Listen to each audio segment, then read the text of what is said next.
Avant de plonger dans cette histoire bouleversante, si vous êtes prêt à vibrer d'émotion et à soutenir la quête de justice, laissez un commentaire avec le chiffre 1 et abonnez-vous à la chaîne.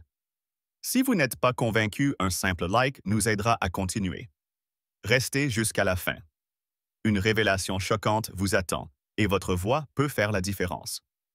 Dans une salle d'audience numéro 5 à Paris, sous les plafonds ornés de moulures anciennes, un silence oppressant régnait ce matin-là brisé par un cri strident. « Qu'est-ce que vous faites ?» Trop tard. Un éclair violet déchira l'air. Un arc électrique foudroyant traversa la table en chaîne massif. La juge Élodie Dubois, une femme noire d'une intégrité inflexible, symbole de justice avec ses 25 ans d'expérience, s'effondra son corps tressautant comme une marionnette brisée. L'officier de police Antoine Leclerc, un homme au regard glacial, esquissa un sourire méprisant, convaincu que le système corrompu le protégerait. Mais il ignorait qu'une caméra cachée dissimulée dans l'ombre d'un spectateur anonyme capturait chaque seconde de son acte odieux. La rage bouillonnait dans la salle. Comment un homme armé d'un taser osait-il souiller le sanctuaire de la justice Élodie connue? Pour ses jugements implacables contre les abus policiers étaient visés non par hasard, mais par un complot ourdi dans les coulisses du pouvoir. Une nouvelle preuve explosive émergea, un micro clandestin glissé dans un dossier par un greffier révolté. Enregistra Antoine recevant un ordre codé par un geste discret d'un supérieur révélant une machination plus vaste. Cette injustice ne restera pas impunie. La colère monte et la vérité, comme un feu inextinguible, menace de consumer ceux qui croient. Pouvoir étouffer la justice. Élodie se relèvera-t-elle pour briser ce système pourri? La caméra a tout vu et le peuple exige des réponses. Alors que l'éclair du taser d'Antoine Leclerc s'éteignait dans la salle d'audience numéro 5 à Paris, laissant Élodie Dubois convulsant sur le sol, l'indignation grondait comme une tempête prête à tout balayer. Mais qui était cette femme, cette juge inflexible dont la chute a ébranlé les fondations d'un système pourri? La salle encore figée par le choc semblait retenir son souffle, mais les murmures de colère des spectateurs, journalistes et greffiers enflaient comme un cri étouffé. Ce n'était pas seulement un acte de violence, c'était une déclaration de guerre contre la justice elle-même, orchestrée par ceux qui pensaient pouvoir manipuler l'ombre en toute impunité. Élodie Dubois, surnommée la gardienne silencieuse des balances, était bien plus qu'une juge. À 55 ans, avec un quart de siècle dans la magistrature, elle incarnait une droiture qui terrifiait les puissants. Fille d'immigrés sénégalais, elle avait gravi les échelons d'un système judiciaire français où les regards méfiants et les chuchotements racistes l'avaient accueillie dès ses débuts. Ses cheveux poivre et sel soigneusement noués en un chignon discret et son tailleur bleu marine austère ne laissaient rien deviner de son passé tumultueux.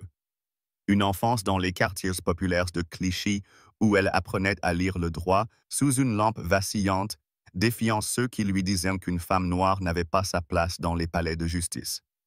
Élodie n'avait jamais cédé. Chaque verdict qu'elle rendait était un coup porté aux abus de pouvoir. Chaque dossier qu'elle étudiait, une arme affûtée contre les mensonges bien rédigés des rapports policiers. Connue pour son silence imposant, elle ne parlait pas pour impressionner, mais ses yeux perçants comme des lames. Disséquant chaque mot, chaque regard fuyant, chaque excuse maladroite. Ce matin-là, dans la salle d'audience, elle présidait une affaire banale. En apparence, un adolescent Malik arrêté sans motif valable par Antoine Leclerc alors qu'il rentrait d'un cours de soutien scolaire. Le dossier bourré d'incohérences puait la fabrication. Élodie, fidèle à sa réputation, avait lu chaque ligne, noté chaque omission. Aucun mandat de perquisition, aucune arme trouvée 7 heures de détention sans avocat. « Expliquez-vous, monsieur Leclerc », avait-elle lancé sa voix tranchante comme un couperet. Antoine, grand large d'épaules, vêtu d'un uniforme impeccablement repassé, avait répondu avec une arrogance froide, ses yeux lançant des éclairs de défi.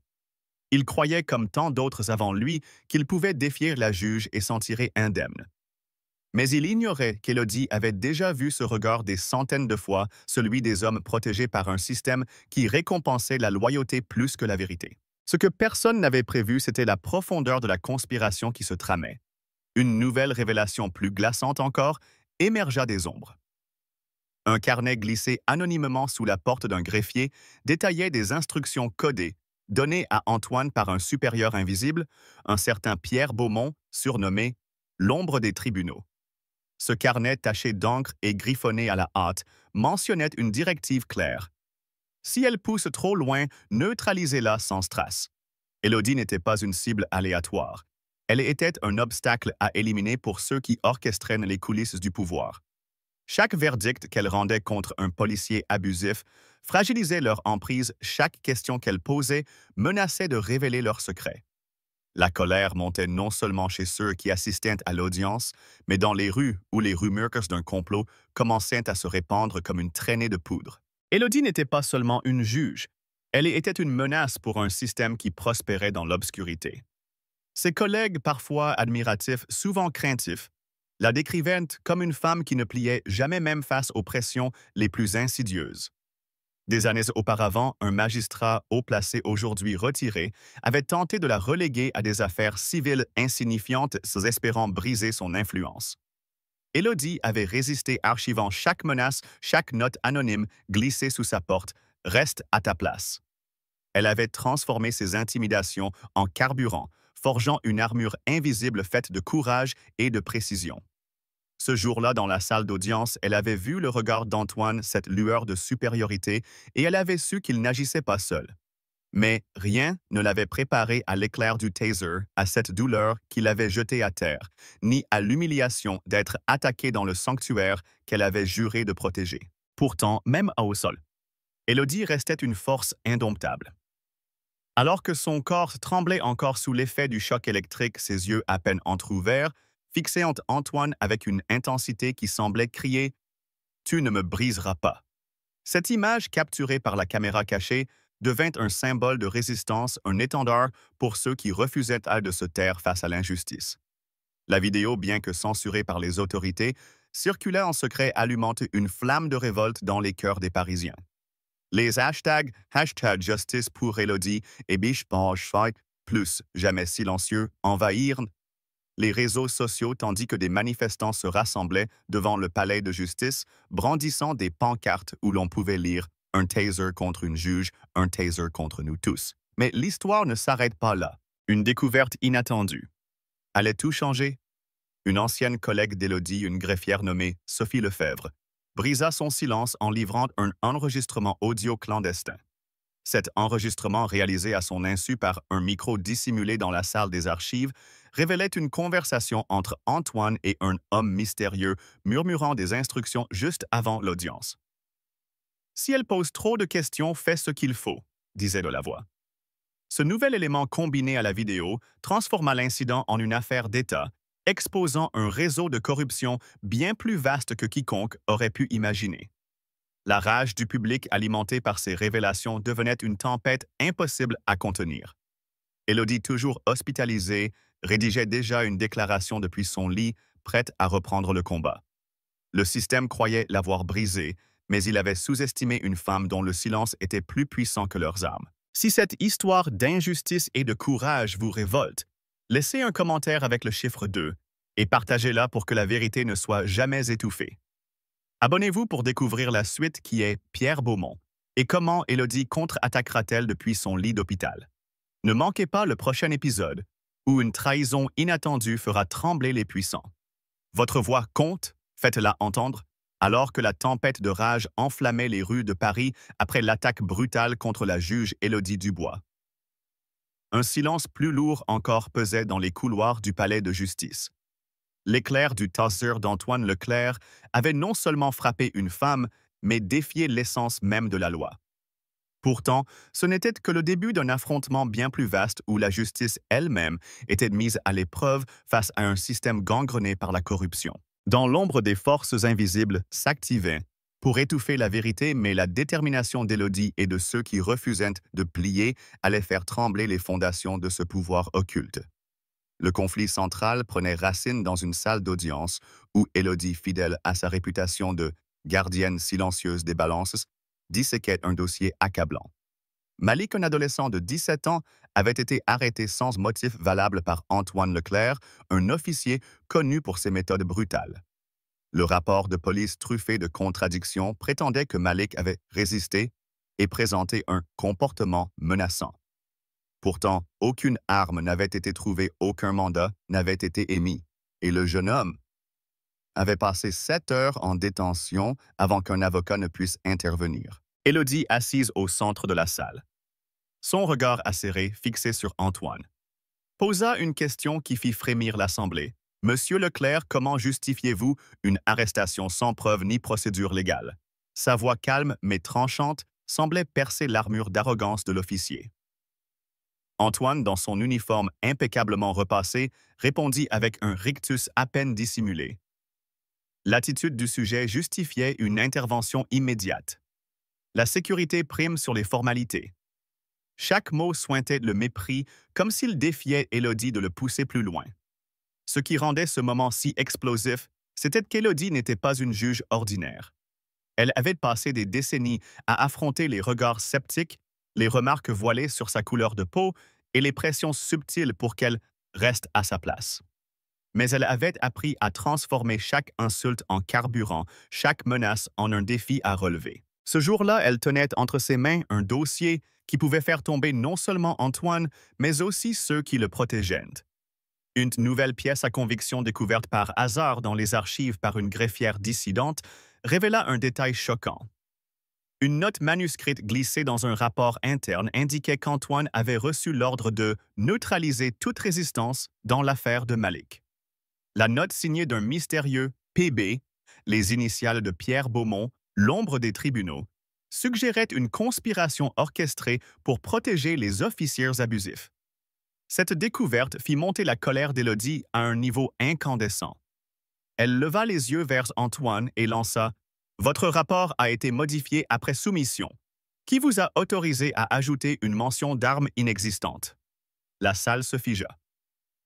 Antoine, pour la première fois, vacilla son regard, cherchant un soutien invisible dans l'Assemblée. Mais l'audace d'Antoine Leclerc dépassait l'entendement. Soutenu par un système qui avait toujours couvert ses excès, il se croyait intouchable.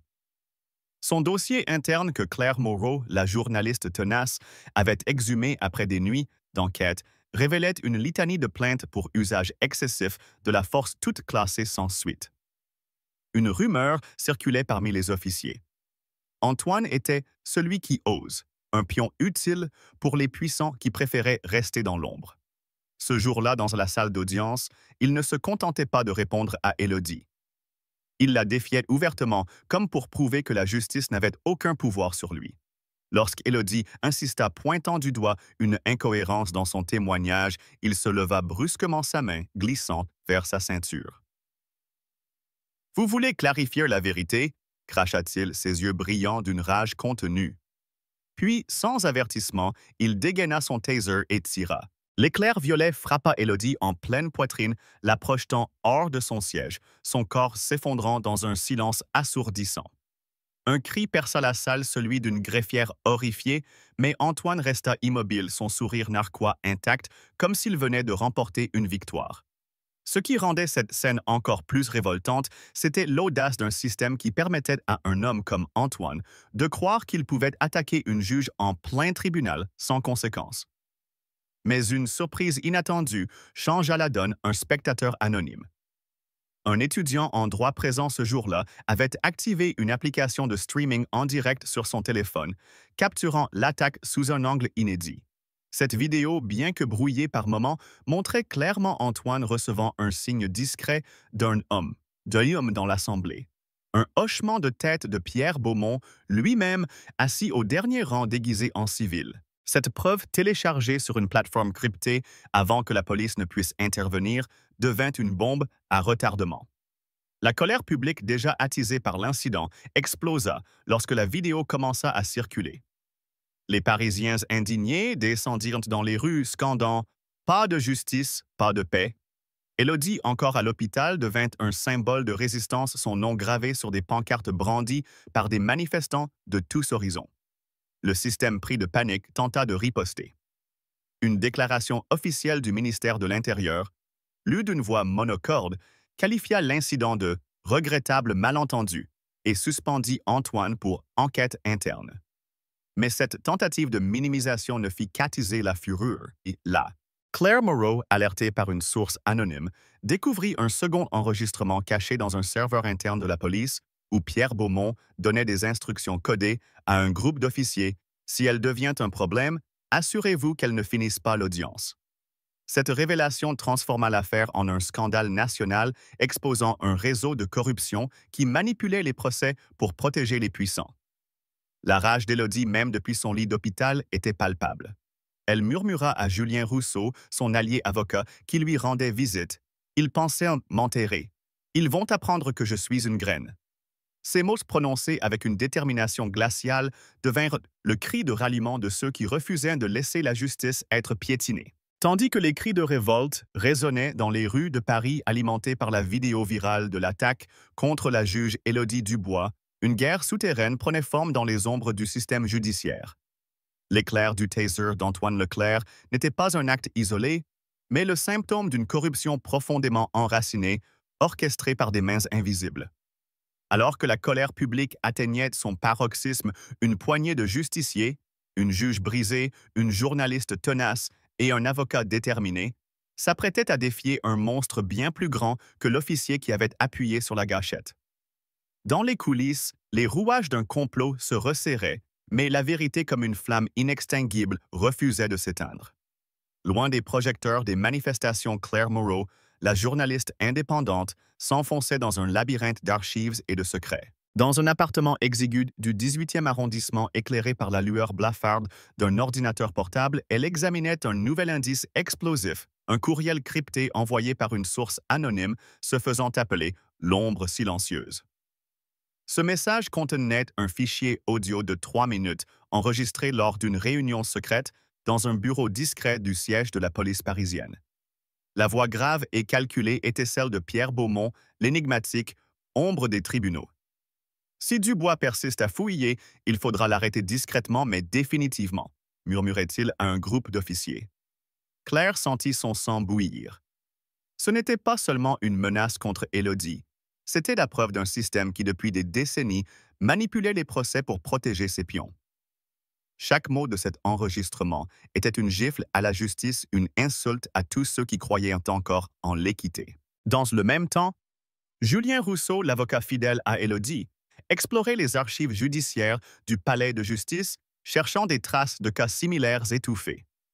Une découverte inattendue fit monter sa rage. Un registre poussiéreux, oublié dans une salle d'archives souterraine, listait 5 affaires impliquant des officiers de police toutes interrompues pour raisons de sécurité interne au cours des 10 dernières années. À chaque fois, Pierre Beaumont apparaissait comme coordinateur spécial, un titre vague, mais doté d'un pouvoir illimité. Une note manuscrite griffonnée à l'encre rouge attira l'attention de Julien. Priorité: maintenir le contrôle procédural, pas de vague. Ces mots froids et bureaucratiques étaient un code pour une censure systématique, une machine bien huilée qui écrasait les voix des victimes et des juges trop curieux. Julien serra les poings, ses ongles s'enfonçant dans ses paumes. Combien de vies avaient été brisées par ce système qui préférait l'ordre à la justice? Pendant ce temps, Élodie encore alitait. À l'hôpital, Cochin refusait de se taire. Malgré la douleur qui irradiait dans sa poitrine, elle rédigeait une déclaration manuscrite, chaque mot trempé de détermination. Ils ont cru qu'un taser pouvait me réduire au silence. Ils se trompent. La justice ne s'effondre pas sous les chocs électriques. Ses mains tremblaient, mais ses yeux brillaient d'une fureur contenue. Une infirmière émue par son courage lui confia un secret. Une collègue du greffe, Sophie Lefebvre, avait dissimulé un disque dur contenant des copies de rapports judiciaires falsifiés, y compris celui de l'affaire de Malik. Ce disque caché dans un casier de l'hôpital révélait que l'arrestation de Malik avait été ordonnée non pas pour des raisons légales, mais pour intimider sa famille connue pour son militantisme contre les abus policiers. Cette révélation transforma la colère d'Élodie en une arme affûtée. Elle murmura à Julien venu à son chevet, « Ce n'est pas seulement moi qu'ils visent, c'est tout ce que je représente. » Ce qui rendait cette lutte encore plus enrageante, c'était l'impudence du système. Alors que la vidéo de l'attaque circulait, les autorités tentèrent de la discréditer, prétendant qu'elle avait été manipulée. Mais Claire découvrit une nouvelle piste, un technicien informatique licencié, après avoir refusé de supprimer des preuves numériques, lui envoya un journal de connexion interne. Ce document montrait que Pierre Beaumont avait accédé à distance au système de vidéosurveillance du tribunal, effaçant délibérément les images d'une caméra secondaire qui montrait son hochement de tête à Antoine juste avant l'attaque. Cette preuve combinée à l'enregistrement audio était une bombe prête à exploser. Claire, dans un élan de défi, envoya des copies cryptées à des organisations internationales de défense des droits humains, s'assurant que la vérité ne pourrait plus être étouffée. Sa rage était palpable. Ils pensent pouvoir effacer la vérité comme on efface un fichier. Ils vont voir que certaines vérités sont gravées dans le feu. Julien, de son côté, mobilisa une équipe de jeunes avocats pour compiler un dossier accablant. Ils exhumèrent des témoignages de victimes oubliées, une mère de famille brutalisée lors d'une manifestation. Un étudiant arrêté sans raison, tous réduits au silence par des menaces anonymes ou des dossiers classés sans suite.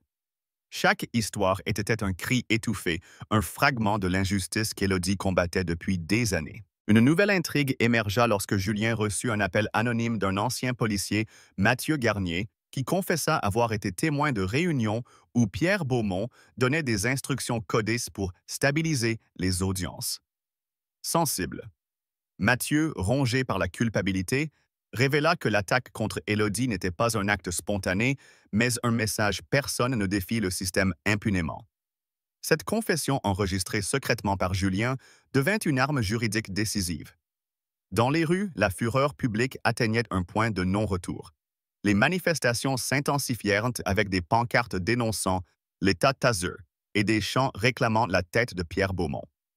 Les médias, d'abord réticents, furent forcés de couvrir l'affaire sous la pression populaire. Une chaîne indépendante diffusa un extrait de l'enregistrement audio, provoquant une onde de choc.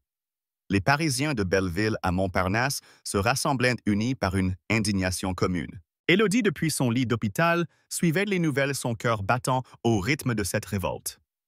Elle savait que chaque pas, chaque mot, chaque preuve exhumée était un coup porté à un système qui avait trop longtemps prospéré dans l'ombre. Mais elle savait aussi que la bataille était loin d'être gagnée. Pierre Beaumont, tapi dans l'obscurité, préparait déjà sa riposte, et le prochain mouvement serait crucial. Alors que les révélations de Claire Moreau et Julien Rousseau mettaient à nu un réseau de corruption orchestré par Pierre Beaumont, une vague de colère sans précédent déferlait sur Paris, transformant les rues en un cri collectif pour la justice. L'enregistrement accablant et les dossiers exhumés avaient exposé l'attaque contre Élodie Dubois comme un acte prémédité, mais le système acculé ripostait avec une férocité sournoise.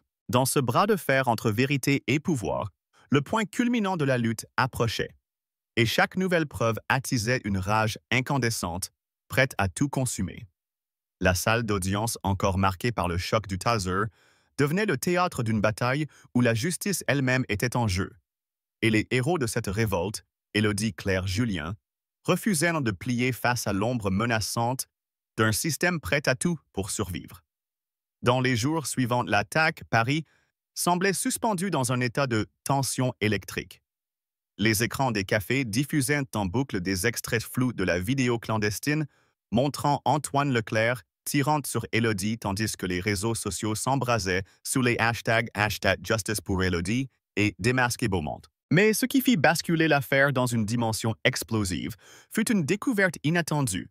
Une clé USB glissée sous la porte de l'appartement de Claire à l'aube contenait un montage inédit de la vidéosurveillance du palais de justice.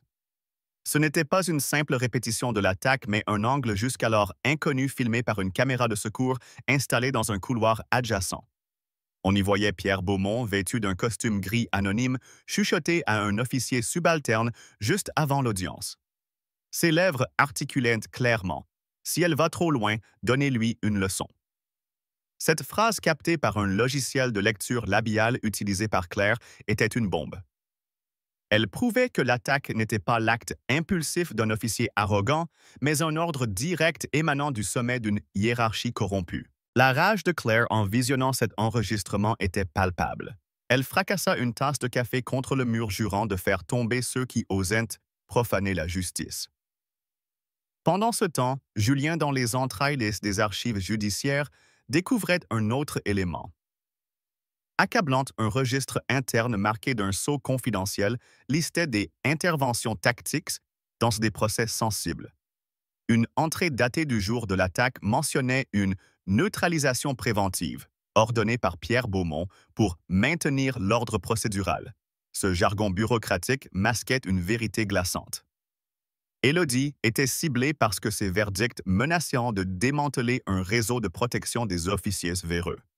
Julien, les yeux rougis par des nuits sans sommeil, sentit une fureur monter en lui. Combien de juges, de victimes, de témoins avaient été réduits au silence par ces directives codées? Il photocopia le registre marquant chaque page d'un trait rouge, comme pour graver dans le papier la colère qu'il ressentait face à cette trahison systémique. À l'hôpital Cochin, Élodie, toujours affaiblie, refusait de céder au désespoir. Une nouvelle révélation vint alimenter sa détermination. Une infirmière risquant son emploi lui confia un message vocal anonyme envoyé à son téléphone personnel. Une voix déformée tremblante révélait que Sophie Lefebvre, la greffière, avait été menacée par un officier proche de Beaumont pour détruire des preuves. Sophie, terrifiée, avait pourtant sauvegardé une copie numérique d'un rapport falsifié prouvant que l'arrestation de Malik était une mise en scène pour intimider sa famille militante. Élodie, serrant le téléphone contre sa poitrine, sentit une rage brûlante l'envahir. « Ils pensent tant que la peur peut me briser », murmura-t-elle, ses yeux brillants d'une détermination farouche. Elle rédigea une déclaration publique depuis son lit, chaque mot, un défi. Ce taser n'a pas seulement frappé mon corps, il a visé la justice elle-même. Mais je suis toujours debout et je ne me tairai pas. La colère publique atteignit son apogée lorsque Claire, bravant les menaces, diffusa l'enregistrement de Beaumont sur une plateforme internationale cryptée hors de portée des censeurs français. La vidéo visionnée des millions de fois en quelques heures déclencha une tempête médiatique. Des manifestations spontanées éclatèrent devant le palais de justice où des étudiants, des avocats et même des officiers dissidents brandissaient des pancartes proclamant « La justice ne plie pas ». Une nouvelle preuve inattendue vint ajouter du combustible à ce brasier.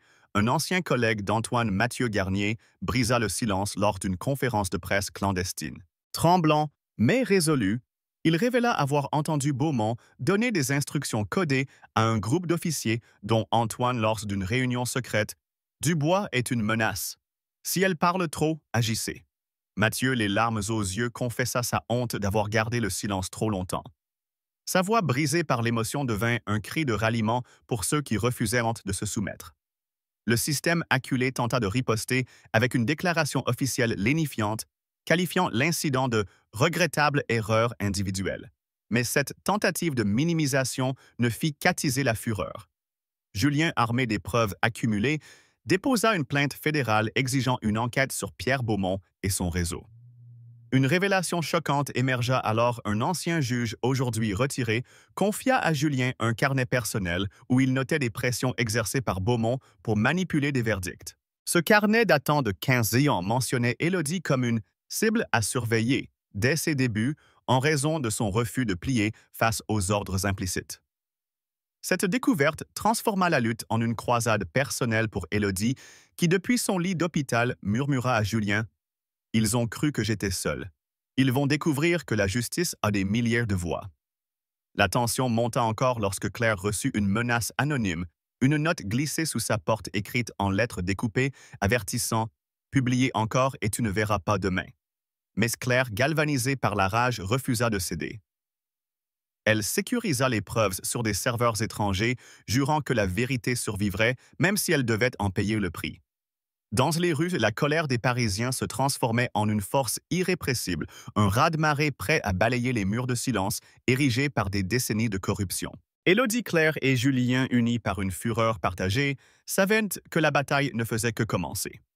Chaque nouvelle preuve, chaque cri dans la foule, chaque regard déterminé dans les yeux des manifestants était un pas vers l'effondrement d'un système qui avait trop longtemps cru pouvoir défier la justice.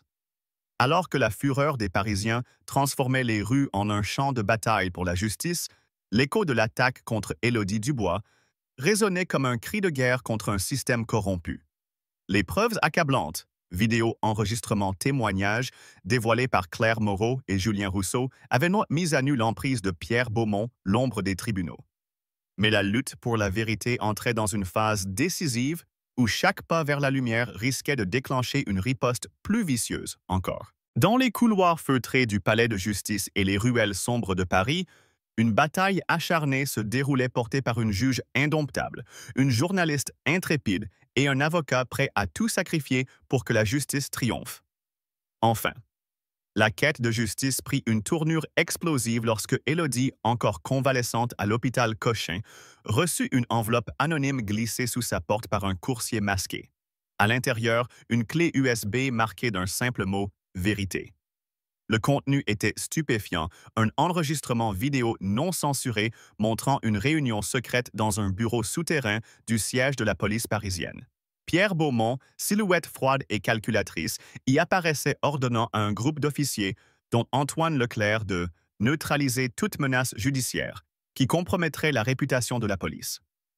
Dubois est un problème, disait-il, sa rigueur menace notre contrôle. Si elle persiste, agissez sans laisser de traces.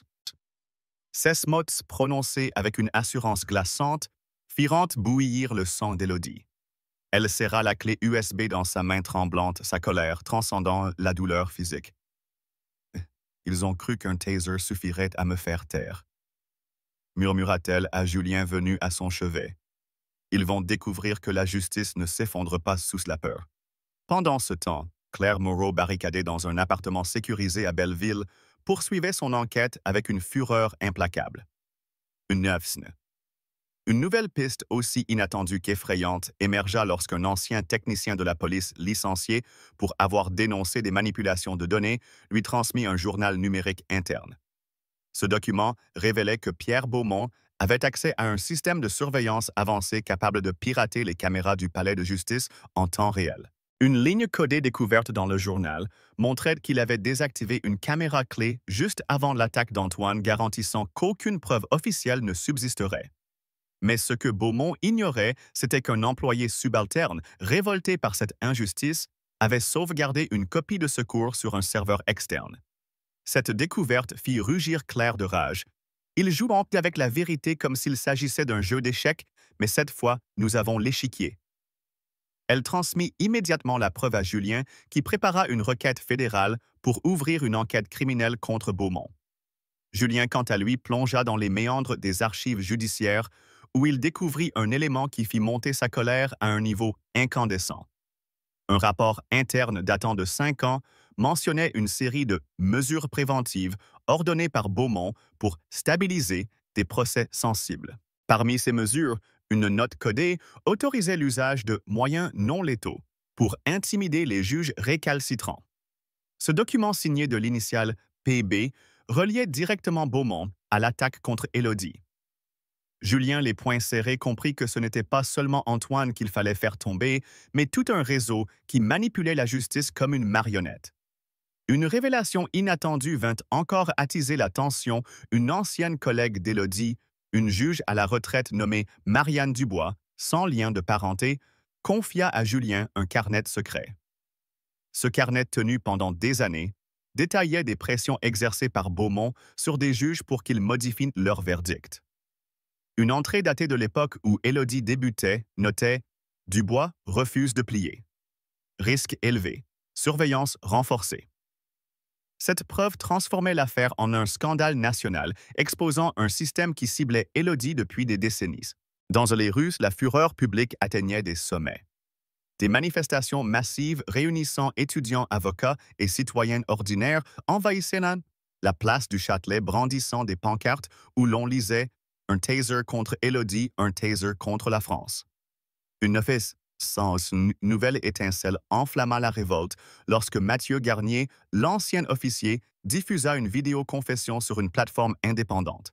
Les larmes aux yeux, il révéla avoir été témoin d'une réunion où Beaumont avait explicitement ordonné à Antoine d'agir si Élodie dépassait les bornes. « J'ai gardé le silence par peur, confessa-t-il, mais je ne peux plus vivre avec cette honte. » Sa voix brisée devint un cri de ralliement amplifiant la colère collective. Les médias sous la pression populaire commencèrent à diffuser des extraits de l'enregistrement de Beaumont malgré les tentatives de censure. Une chaîne indépendante défiant les ordres diffusa l'intégralité de la vidéo, provoquant une onde de choc à travers le pays. Élodie, depuis son lit d'hôpital, rédigea une déclaration publique qui fit trembler les puissants. Ce n'est pas moi qu'ils ont attaqué, c'est la justice elle-même. Mais la justice ne meurt pas sous un choc électrique. Elle se relève plus forte portée par ceux qui refusent de se taire. Ces mots publiés par Claire sur une plateforme internationale furent repris par des millions de personnes, devenant un manifeste de résistance. Julien, armé des nouvelles preuves, déposa une plainte fédérale exigeant l'arrestation immédiate d'Antoine et une enquête approfondie sur Beaumont. Une dernière surprise vint sceller le destin du complot. Un officier subalterne anonyme livra à Claire un disque dur contenant des courriels internes où Beaumont coordonnait la censure des médias pour étouffer l'affaire. Ces courriels datés du lendemain de l'attaque ordonnaient la suppression de toutes les vidéos et la suspension des comptes des journalistes trop curieux. La rage de Claire en lisant ces lignes était inextinguible. Ils pensent pouvoir effacer la vérité, mais elle est plus forte que leur machine, alors que la pression montait. Le système tenta une dernière parade. Publiant un communiqué lénifiant, l'incident est sous contrôle, une enquête interne est en cours. Mais cette fois, le peuple ne se laissa pas berner. La colère portée par Élodie Claire-Julien et des milliers de voix anonymes devint une force irrépressible prête à faire tomber les murs d'un système qui avait trop longtemps cru pouvoir régner par la peur. Alors que les révélations de Claire Moreau et Julien Rousseau faisaient trembler les fondations du système corrompu dirigé par Pierre Beaumont. Paris vibrait d'une fureur collective, un cri de révolte pour Élodie Dubois, la juge attaquée par le taser d'Antoine Leclerc. Chaque preuve, vidéo, enregistrement, confession, attisait une rage prête à renverser un pouvoir qui croyait pouvoir étouffer la vérité. Mais l'heure du jugement final approchait et dans cette bataille, la justice allait reprendre ses droits. Dans la salle d'audience numéro 5 où l'attaque avait eu lieu, Élodie se tenait droite, son regard perçant défiant les ombres du passé. Antoine, jugé pour son crime, entra menotté, son arrogance brisée. Une nouvelle preuve explosive émergea, un officier repenti. Mathieu Garnier livra un courriel où Beaumont ordonnait l'attaque pour protéger l'ordre. La foule massée à l'extérieur hurlait sa colère. « Pas de justice, pas de paix !» Élodie prononça la sentence 12 ans de prison pour Antoine et une enquête fédérale contre Beaumont. Une note anonyme glissée à Claire révéla que Beaumont préparait sa fuite. La rage d'Élodie intacte devint un symbole. Ils ont cru me briser, mais la justice se relève toujours. Paris uni scanda son nom, prête à poursuivre le combat. Alors que la condamnation d'Antoine Leclerc résonnait comme un coup de tonnerre dans Paris, scellant la victoire d'Élodie Dubois contre un système corrompu. La rage publique continuait de gronder, alimentée par les révélations de Claire Moreau et Julien Rousseau. La chute de Pierre Beaumont, l'ombre des tribunaux, semblait imminente, mais la lutte pour une justice véritable ne faisait que commencer. Sur une estrade modeste, place de la République, Élodie prit la parole, son regard perçant, transperçant la foule silencieuse. Une nouvelle preuve choc émergea, un dossier secret livré par un dénonciateur anonyme révélait que Beaumont avait orchestré des décennies de censure judiciaire. La foule enragée scandait « Justice pour tous ». Élodie, brandissant une lettre de menace reçue la veille, déclara « Ils ont cru que la peur me ferait taire. Ils se trompaient. La justice vit dans nos cœurs. » Une jeune fille tenant une pancarte déchirée s'avança, offrant à Élodie un ruban blanc, symbole de résistance. Ce geste simple mais puissant enflamma la colère collective contre un système qui avait piétiné tant de vies. Élodie, Claire et Julien, unis, incarnaient une révolte indomptable, promettant que la vérité désormais libre ne serait plus jamais enchaînée.